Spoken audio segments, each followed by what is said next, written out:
The sound of metal against steel echoed through the mansion's east wing, as 300 pounds of pure fury pressed against reinforced barriers.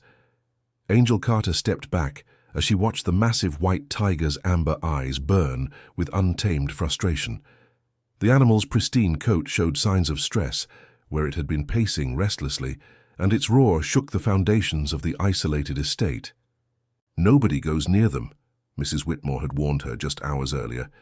2 staff members were injured. The master's tigers are uncontrollable. But as Angel watched the magnificent creature pace frantically in its enclosure, something stirred deep in her chest. Not fear, but recognition.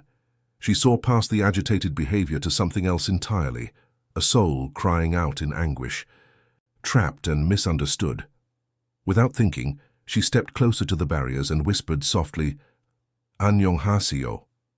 The effect was instantaneous. The tiger froze mid-stride, its massive head turning toward her with sudden, startling gentleness. The other 2 tigers emerged from the shadows, approaching the barriers with curious, peaceful steps. For the first time in months, silence fell over the east wing.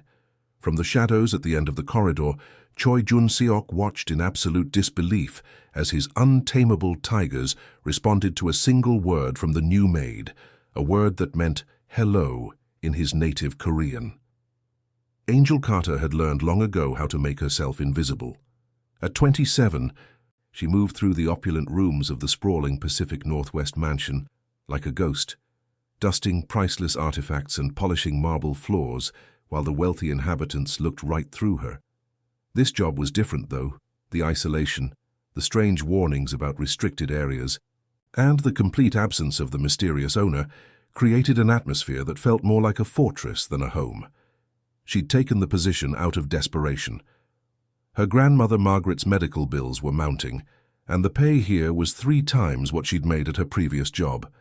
Angel had studied veterinary medicine for 3 years before financial reality forced her to abandon her dreams, but she'd never lost her connection to animals. "The master values his privacy above all else," Mrs. Whitmore had explained during Angel's orientation. The stern head housekeeper led her through the mansion's main areas, pointing out the restricted wings. "When he's here, you'll know to stay out of his way." It was during her second week that Angel first heard the sounds from the east wing. Roaring, agitated pacing, the sound of something heavy against metal. The noise was so distressing that she'd stopped her cleaning entirely.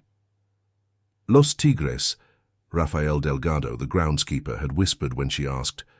"White tigers, very troubled, the master. He tries to help them." Angel's heart had clenched. The sounds she'd heard weren't just animal noises. They were the cries of creatures in emotional distress. Despite explicit warnings, she found herself drawn to the east wing, listening to the sounds of restless movement and what seemed like deep psychological pain. Through reinforced glass, she could see 3 magnificent white tigers in what appeared to be a luxurious but sterile environment. The tigers moved with restless energy, their beautiful coats showing signs of stress grooming. One female paced endlessly in a figure-8 pattern, a behavior Angel recognized as anxiety. The largest male repeatedly approached the barriers, his amber eyes filled with confusion and frustration. These weren't aggressive animals, they were traumatized ones. They've injured 2 handlers and caused 3 others to quit. Angel spun around to find herself face to face with the most devastatingly handsome man she'd ever seen. Tall and lean, with sharp, angular features, he wore an impeccably tailored black suit. His dark hair was styled in a perfect mid-fade, parted in the middle, and swept smoothly to both sides. A prominent dragon tattoo curved along his neck, and everything about him radiated controlled power. "You must be the new Maid," he continued, his English flawless, but carrying a subtle Korean accent. "I'm Choi Jun-seok. This is my home." Angel's mouth went dry. This was the mysterious master. "I'm Angel Carter. I was just ignoring direct orders to stay away from this wing," he finished, stepping closer. "Mrs. Whitmore was very clear about the restrictions, wasn't she?" "Yes, sir, but those tigers are suffering." Something flickered in Jun-seok's dark eyes.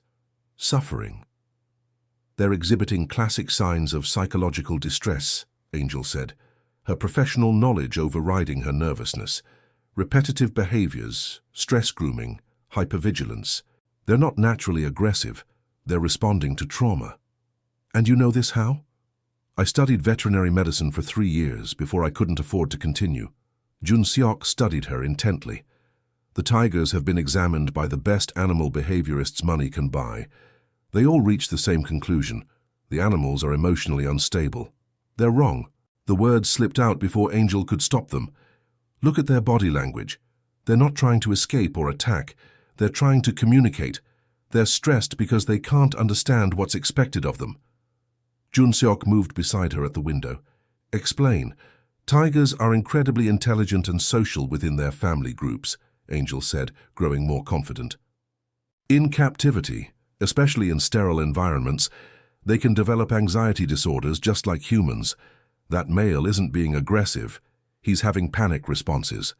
The female doing figure eights is self-soothing, trying to cope with overwhelming stress. Jun Seok was quiet, studying the tigers with new eyes. What would you suggest? The question caught Angel off guard. Environmental enrichment, varied stimuli, problem-solving activities. But most importantly, they need to feel safe. Right now, they're in constant emotional distress. And you think you could help them feel safe? Angel met his gaze directly. I think I could try. Jun Seok stepped back, creating distance that felt both relieving and disappointing. We'll see. For now, return to your regular duties. And Miss Carter, next time you want to visit my tigers, ask permission first. As he walked away, Angel noticed he'd said, next time, not never again. For the first time since arriving at the estate, she felt a flicker of hope. 3 days passed before Angel saw Jun Seok again. During that time, she found herself thinking about their encounter far more than was appropriate. The tigers continued to haunt her thoughts. Every sound of distress from the East Wing felt like a cry for help that no one else seemed to hear. On Thursday morning, she overheard a conversation that made her heart sink. The master's losing patience, Thomas Reed was telling Mrs. Whitmore. If the tigers can't be helped soon, he's considering finding them a different home. The insurance company is threatening to drop coverage after the last incident, Mrs. Whitmore replied. Angel's hands stilled on her cleaning cloth. They were talking about giving up on 3 magnificent animals because no one understood how to help them. That evening, Angel made a decision that would change everything. She waited until the shift change, when attention was focused elsewhere, then made her way to the restricted corridor. The door code was 0613. She'd observed Mrs. Whitmore entering it earlier. The space was larger than expected, with interconnected enclosures allowing the tigers to move between different environments. All 3 tigers were awake, pacing restlessly. As Angel approached the central viewing window, they turned toward her with piercing amber eyes. "Hello, beautiful ones," she whispered softly. The largest male approached the glass, studying her with careful attention. His coat was magnificent despite the stress marks, pure white with black stripes that shimmered in the soft light. "You're scared, aren't you?" Angel continued in the same gentle tone she'd used with frightened animals at her grandmother's rescue. "You don't understand why you're here." The tiger tilted his head, as if listening. The 2 females had also approached, watching Angel with curious intensity. Angel settled cross-legged on the floor. "Your owner. He's Korean. I wonder if you've heard his language before." She had picked up basic Korean phrases from previous clients. Taking a deep breath, she spoke softly. "안녕하세요. 나는 Angel입니다. 당신을 도와줄게요." "Hello, I am Angel. I will help you." The effect was magical. All 3 tigers stopped pacing, their attention focused completely on Angel. The male pressed closer to the glass, making a soft chuffing sound. The females approached as well, their body language relaxed and curious rather than agitated. "You do understand, don't you?" Angel breathed. "You recognize the language." She continued speaking in Korean, using every phrase she could remember. The tigers responded to each word, their agitation melting away as they settled near the barriers. "What are you doing here?" Angel spun around to find Jun Seok in the doorway, his expression shocked and concerned. He was dressed casually, dark jeans and a black sweater, but still radiated that intense presence. "I was trying to help," Angel said, scrambling to her feet. Jun Seok strode into the room. "You entered a restricted area. You could have been seriously hurt, but I wasn't. Look at them." Jun Seok's gaze shifted to the enclosure, and his expression changed from concern to amazement. The tigers were calm, relaxed, watching them with curious interest rather than agitation. "How?" he asked, barely above a whisper. "I spoke to them in Korean. I think they recognize the language. Animals form associations with sounds, scents, languages. It makes them feel safe." Jun Seok moved closer to the enclosure, and the tiger's attention shifted to him with obvious recognition and affection. The largest male rose and approached where Jun Seok stood, making that same soft chuffing sound. "Baek," Jun Seok said softly, and the tiger's ears perked forward. "Baek?" Angel asked. "It means white in Korean. That's Hanul, sky, and Nuri, world. I named them when they were cubs." "You raised them from cubs?" Angel's heart clenched. "Their mother was lost to poachers when they were 6 weeks old," Jun Seok said, his jaw tightening. "I acquired them through legitimate rescue channels. I hand-fed them, stayed up nights when they were sick. They were my children."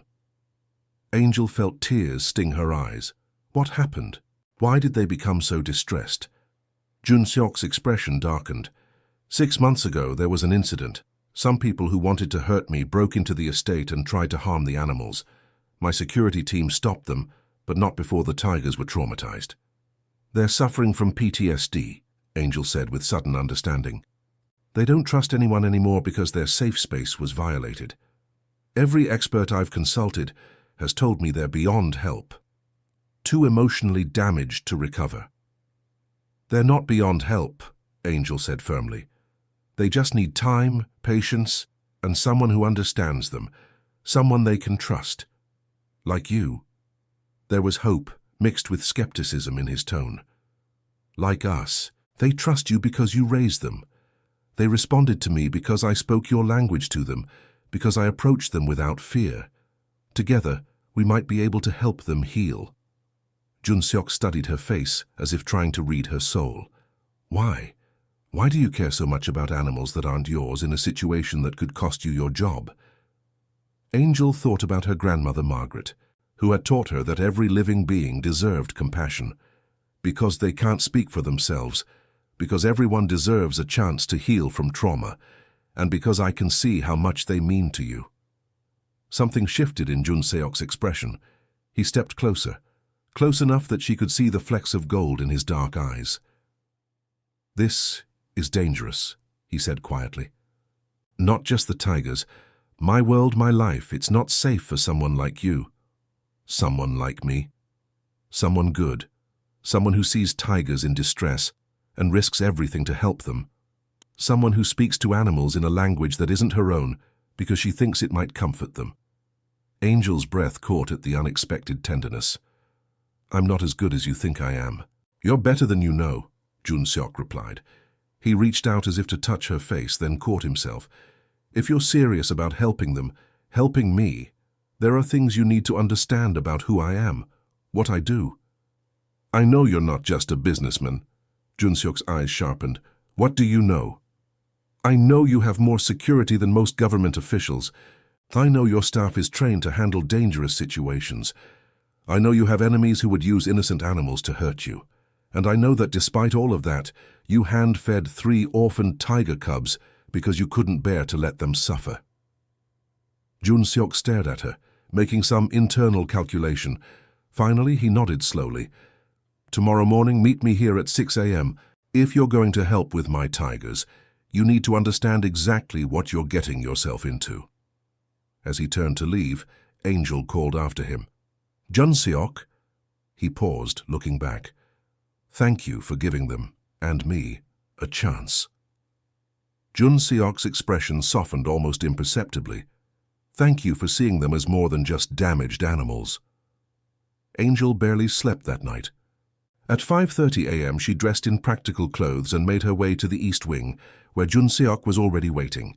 He wore dark tactical pants and a fitted black t-shirt that emphasized his lean build, the dragon tattoo fully visible. "You came," he said without turning around. "Did you think I wouldn't?" "I hoped you would. I wasn't certain you'd still want to after having time to think about it." He turned to face her. "Before we begin working with the Tigers, there are things you need to know that will put you in danger simply by knowing them." Angel lifted her chin. "I'm listening." "My family has been involved in unconventional business for 3 generations, Junseok said carefully. "We control shipping routes, import-export businesses and various other enterprises throughout the Pacific Northwest. I inherited leadership when my father died 5 years ago." Angel felt her worldview shift. "You're telling me you're involved in illegal activities. I'm telling you I'm a businessman who sometimes operates in grey areas. But yes, some of what I do exists outside traditional legal boundaries." The information didn't frighten her as much as it should have. "And your enemies?" "There's a rival organization, led by Alexander Volkolonov, that's been trying to take over our territory. They were responsible for the attack on my Tigers. They wanted to send a message that nothing I care about is safe." "And the Tigers mean that much to you?" "They're the only family I have left," Junseok admitted, his voice rough. "My parents are gone. My younger brother Sung-ho wants nothing to do with the family business. The Tigers, they're innocent. They depend on me completely." Angel stepped closer to the enclosure. "What exactly are you asking of me?" "I want you to work with them. Not as a maid who happens to have veterinary knowledge, but as their primary caregiver. I'll pay you 10 times your current salary, provide whatever resources you need, and ensure your grandmother receives the best medical care available." Angel's breath caught. 10 times her salary would mean financial security she'd never dreamed of. "And in exchange, you become part of my world. You live here, work here, and accept the protection that comes with being under my care. Because once Alexander learns that my Tigers are recovering, he'll try to eliminate the person responsible. He'll come after me." "He'll try," Junseok said, his voice taking on a protective edge. "But I protect what's mine." The possessive note made Angel's pulse quicken. "And I would be yours." Junseok stepped closer. "You would be under my protection. What that means beyond that would be up to you." Angel could barely breathe. "Why me?" "You could hire professional behaviorists, because they see the Tigers as a problem to be solved. You see them as individuals who deserve compassion. Because you spoke to them in my language, not because you had to, but because you thought it might comfort them. And because I'm not afraid of you." "That too," Junseok admitted with a slight smile. "Though you probably should be." "Are you going to hurt me?" "Never," Junseok said without hesitation. "But my world might. The people who want to destroy me might try to use you against me." Angel thought about her grandmother, about the medical bills, about the dreams she'd abandoned and the life she'd been living in shadows. Then she looked at the 3 Tigers and the man who refused to give up on them. "I accept," she said quietly. Junseok's eyes widened. "Angel, you need to understand. I understand that you're offering me the chance to do work that matters. I understand that you're willing to trust me with something precious to you. What I don't understand is why you're trying so hard to talk me out of something you clearly want me to accept." Junseok was quiet, studying her face. "Because once you're part of this world, there's no going back to being invisible. Once you're mine to protect, you become a target. And if I don't want to walk away, then we start today.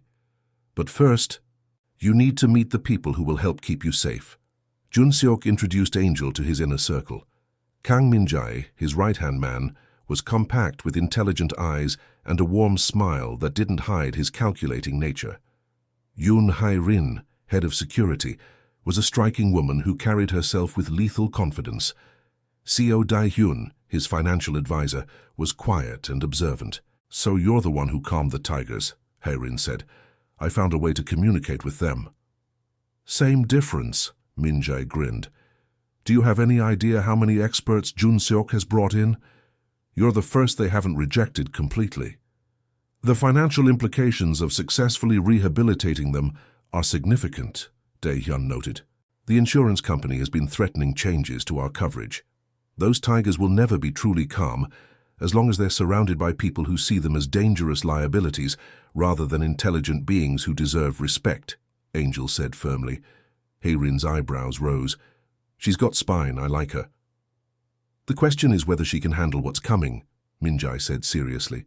Alexander's been quiet lately. Too quiet.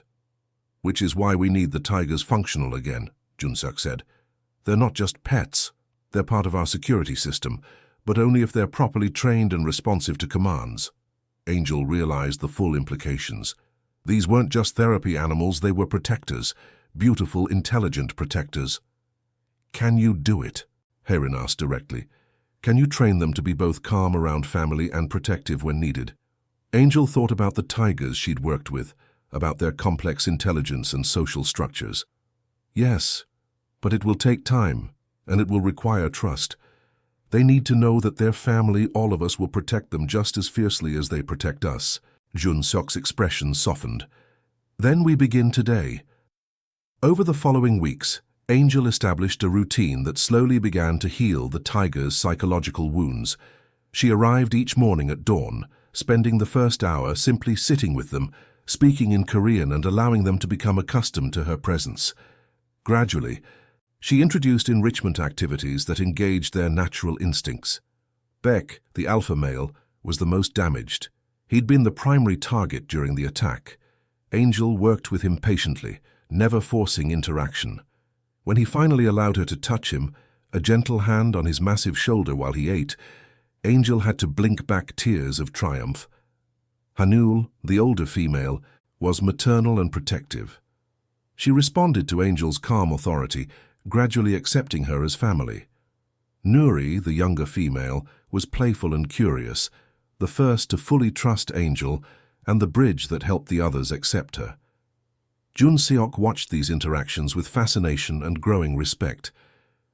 "You're remarkable with them," he said one afternoon, watching Angel work with Baek on a complex feeding puzzle. "They just needed someone to understand them," Angel replied. "Animals are honest in ways humans often aren't. They respond to genuine emotion, not manipulation." "Is that a commentary on my world?" Angel glanced at him, taking in his relaxed posture. Over the weeks, she'd seen him gradually shed some of his formal distance. "It's a commentary on healing. Trust has to be earned, not demanded." "And have I earned yours?" Angel considered her answer as she watched Beck successfully navigate the puzzle. She'd seen different sides of Junseok, the protective businessman, the gentleman who hand-fed Nuri when she was anxious, the leader who ensured Angel's safety without making her feel imprisoned. "You're earning it," she said finally. "Every day." Something shifted in Junseok's expression, a warmth that made Angel's pulse quicken. "Good, because you've already earned mine." The admission hung in the air between them, heavy with implications. Angel felt heat rise in her cheeks as she met his gaze, seeing something that made her breath catch. But during the third week, everything changed. Angel was working late with Nuri, who had been showing anxiety after a thunderstorm, when she heard voices from the corridor. "The shipment arrives tomorrow night," a man was saying in accented English. "Alexander wants confirmation that your tigers are still problematic." Angel froze, recognizing Dr. Matthew Collins, the veterinarian who had been treating the tigers before her arrival. She'd never trusted the man. There was something cold in his eyes when he looked at the animals. "They're worse than ever," Collins continued. "Completely unmanageable. The Korean's going to have to give up on them soon." Angel's heart sank as she realized what she was hearing. Collins was working with Alexander, providing inside information. And he didn't know the tigers were no longer the liability he was reporting.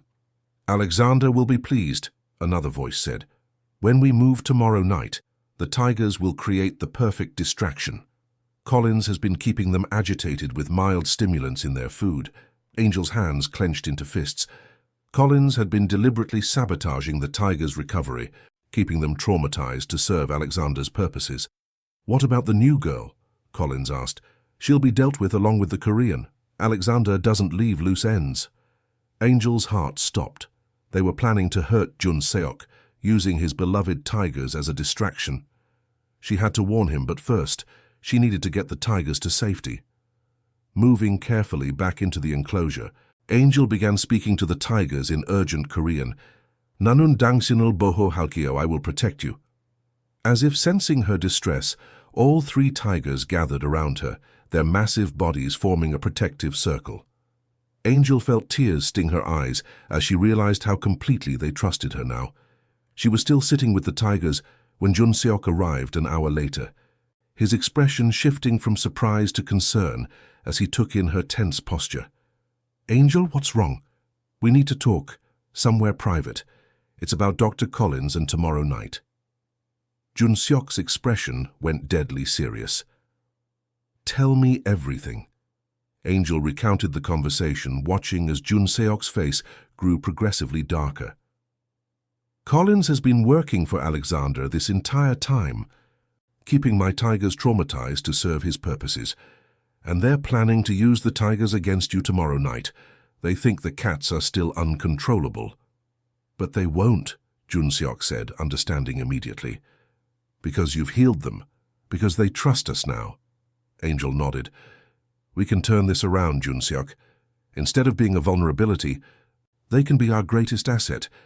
But only if we're smart about it. Jun-seok stared at her. You're talking about using them defensively, about putting them in potential danger. I'm talking about letting them protect their family, the way they want to, the way they're meant to. Jun-seok was quiet, his gaze moving between Angel and the tigers. Finally, he nodded slowly.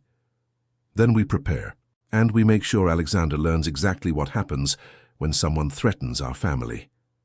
The confrontation came at midnight, just as Dr. Collins had promised. Angel stayed in the shadows of the tiger enclosure, her heart pounding as she watched Jun-seok's security team take positions throughout the mansion. The tigers were alert but calm beside her, their powerful bodies ready but controlled. Remember, Jun-seok had told her during their final briefing, the tigers respond to you better than anyone. If this goes wrong, you get them out of here. Now, as she heard the sounds of the break-in from the mansion's lower levels, Angel whispered softly to the tigers in Korean, Jeonbi Haseo, get ready. Beck's ears perked forward, and he moved to the enclosure door, waiting for Angel's signal. Hanul and Nuri flanked him, their amber eyes bright with intelligence and purpose. The sound of conflict erupted from the main house. Through the security monitors, Angel could see masked figures moving through the corridors. Where are the tigers? She heard one shout in accented English. Collins said they'd be going crazy by now. Angel smiled grimly. Collins had no idea his sabotage had been discovered, that the stimulants had been replaced with Angel's carefully prepared meals. Her earpiece crackled. Angel, they're heading your way. Hyrin's voice was tense. 3 men, armed.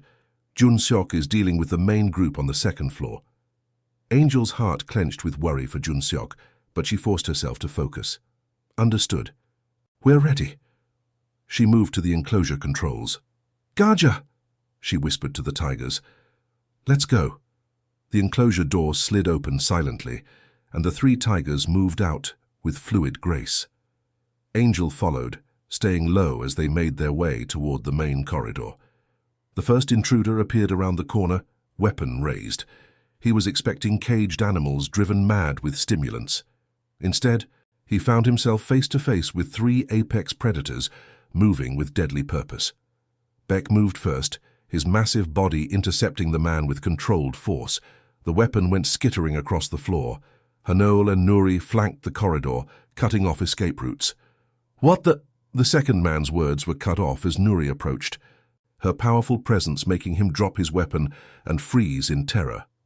The third intruder tried to run, but Hanul was already there, blocking his path with a low warning growl. Angel stepped out of the shadows, speaking firmly in Korean. Meomchwo, stop. All 3 tigers immediately responded, holding their positions. The intruders were trapped, disarmed, and completely at her mercy. Good boys and girls Angel murmured warmly.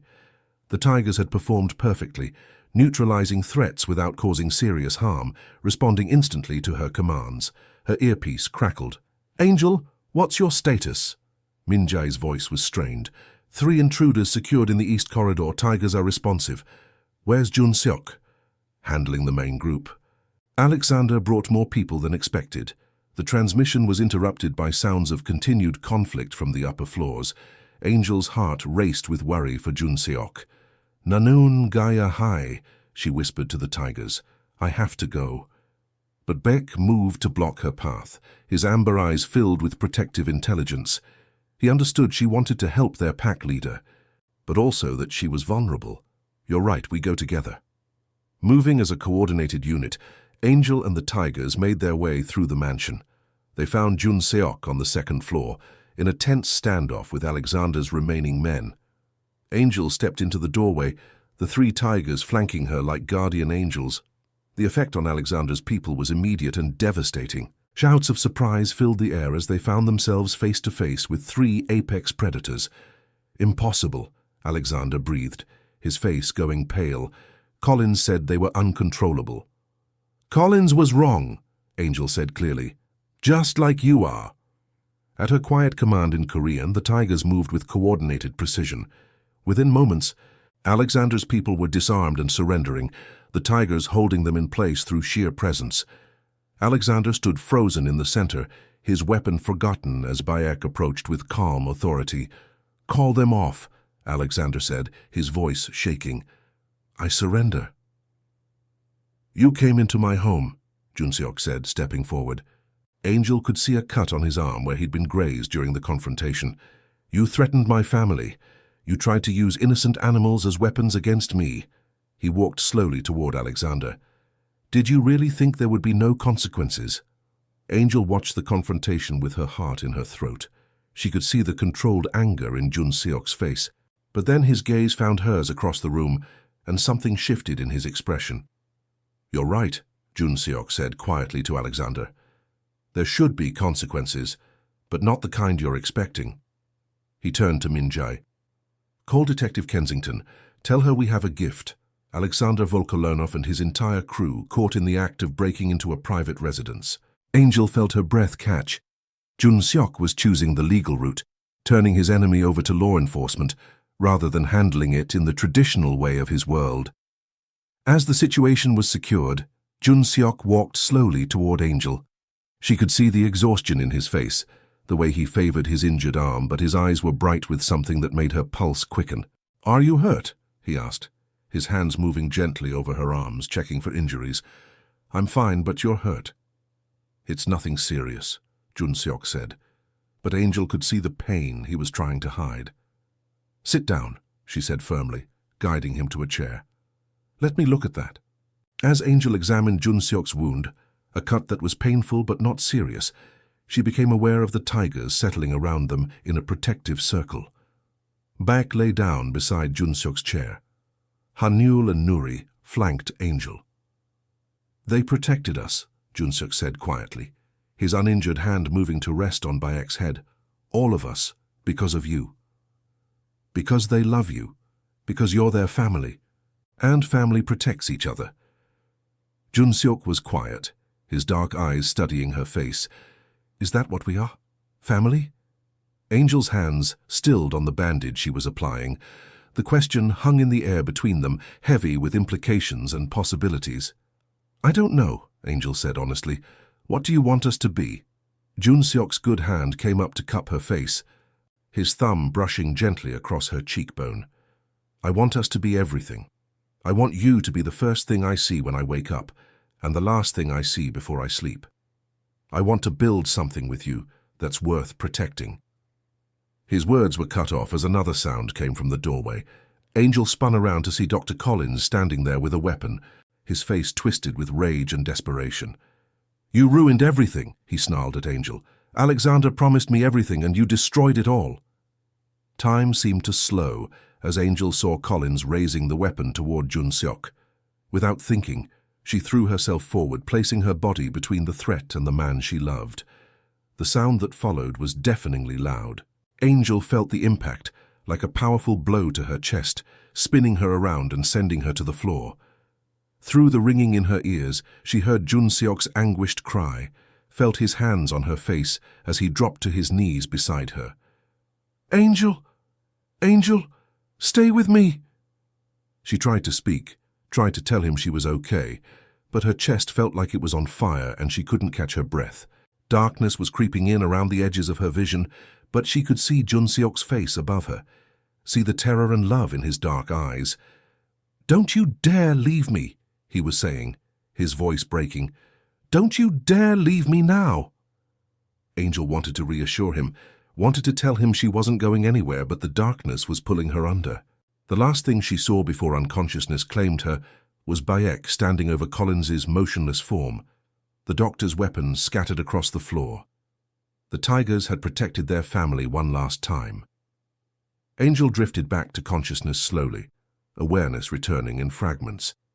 The steady beep of medical monitors, the antiseptic smell of a hospital, the feeling of someone holding her hand with desperate gentleness.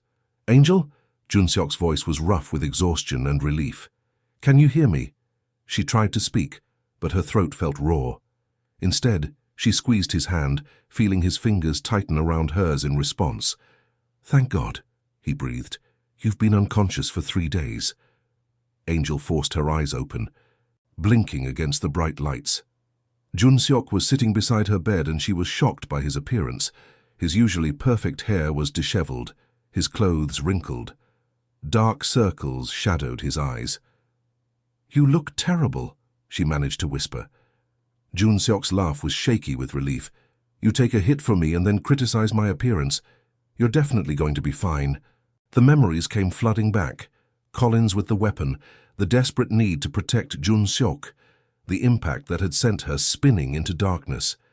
"The Tigers, are they—" "They're fine," Junseok assured her quickly. "Beck saved your life. After Collins hurt you, Beck stopped him before he could do more damage. Collins is alive, but he'll be spending the rest of his life in prison." Over the following weeks, as Angel recovered, Junseok proved the sincerity of his promises to change. He spent every day at her bedside, helping with physical therapy, bringing her favorite foods, and updating her on the Tigers' progress. When Angel was finally released from the hospital, Junseok insisted on carrying her into the mansion himself. The entire staff had gathered to welcome her home, but it was the Tigers' reaction that brought tears to her eyes. All 3 cats surrounded them with gentle purrs, their massive heads butting against her legs in displays of affection. "They know you're hurt," Junseok observed, as Bayek very carefully rested his head on Angel's lap. "Look how gentle they're being." "They're taking care of me," Angel said wonderingly, "just like family should." Over the following months, Junseok began implementing the changes he'd promised. He gradually shifted his organization's focus toward legitimate businesses, using his connections to build a legal empire. Angel resumed her work with the Tigers, but now her role had expanded. Junseok had hired her officially as the estate's head animal behaviorist, and she was working with other rescued exotic animals. "You're building a sanctuary," Junseok observed one evening. "We're building a sanctuary," Angel corrected. "This is your vision too." As winter gave way to spring, Junseok surprised Angel with news that would change their lives forever. "I bought land," he announced one morning, his eyes bright with excitement. 200 acres in the mountains with existing facilities that can be converted. Angel looked at him questioningly, and Junseok's smile grew wider. "It's going to be a legitimate wildlife sanctuary, a place where animals like our tigers can live safely, where people can learn about conservation, and I want you to run it." Angel felt her breath catch. "Junseok, that's incredible, but the cost is worth every penny. This is your dream, Angel, your calling, and I want to help you make it real." The day Junseok took Angel to see the property, she could barely contain her excitement. The land was perfect, rolling hills covered in forest, natural streams, and existing buildings that could be converted into proper enclosures. "From today forward," Junseok said as they stood on a hill overlooking the entire property, "this is your sacred hospital for caring for animals." Angel felt tears streaming down her face as the magnitude of his gift hit her. Unable to speak, she threw her arms around Junseok and kissed him with all the love and gratitude in her heart. When they finally broke apart, Junseok's cheeks were flushed and his eyes were bright with shy happiness. "I take it you approve?" he asked, slightly breathless. "I love it," Angel said, her voice thick with emotion. "I love you. I love the life we're building together." Junseok's expression grew serious, as he pulled a small velvet box from his pocket. "Then maybe you'll love this too." Angel's heart stopped as he dropped to one knee on the hill overlooking their future sanctuary. "Angel Carter," he said, his voice steady despite the emotion in his eyes. "You saved my tigers, you saved my soul, and you saved my life. Will you marry me and help me become the man I want to be for the rest of our lives?" Through her tears, Angel could see their future stretching out before them. The sanctuary they would build together, the animals they would save, the family they would create. "Yes," she whispered, then louder. "Yes. Absolutely yes." As Junseok slipped the ring onto her finger, Angel heard a familiar sound in the distance, the rumbling purr of 3 white tigers who had somehow found their way to the edge of the property, as if they too wanted to witness this moment of perfect happiness. Years later, Angel stood at the edge of the main enclosure at the Carter Choi Wildlife Sanctuary, watching as a group of schoolchildren observed Bayek, Hanol, and Nuri with wide-eyed wonder. The 3 tigers, now in their prime, moved with the confident grace of animals who knew they were loved and protected. Junseok approached from behind, wrapping his arms around Angel's waist. The simple gold band on his finger caught the sunlight, matching the one on Angel's hand. "The sanctuary's expansion has been approved," he said with satisfaction. "We'll be able to take in 20 more animals by the end of the year." Angel smiled, her heart full as she watched the children learn about conservation. The sanctuary had become everything they'd dreamed of, a place where traumatized animals could heal, where people could learn about protecting wildlife, and where their love story continued to unfold. As the tour group moved on, Angel and Junseok remained by the tiger's habitat. Beck approached the fence, making the soft chuffing sound that was his greeting to family. "Annyeonghaseyo, Beck," Angel said softly, and the massive tiger's purr rumbled in response. Junseok's arms tightened around her. "Do you ever regret it, giving up your quiet life to join my complicated world?" Angel turned in his arms, looking up at the man who'd given her everything she'd ever wanted. "Never. This is exactly where I belong." The 3 white tigers settled in the sunshine, their amber eyes bright with contentment. They were no longer the traumatized, distressed animals that had pushed away every expert. They were family protectors and symbols of what was possible when love conquered fear. Angel Carter had once been invisible, moving through other people's lives without leaving a mark. Now she was exactly where she belonged, surrounded by the family she'd chosen, and the man who had learned that true power came not from inspiring fear, but from protecting what mattered most.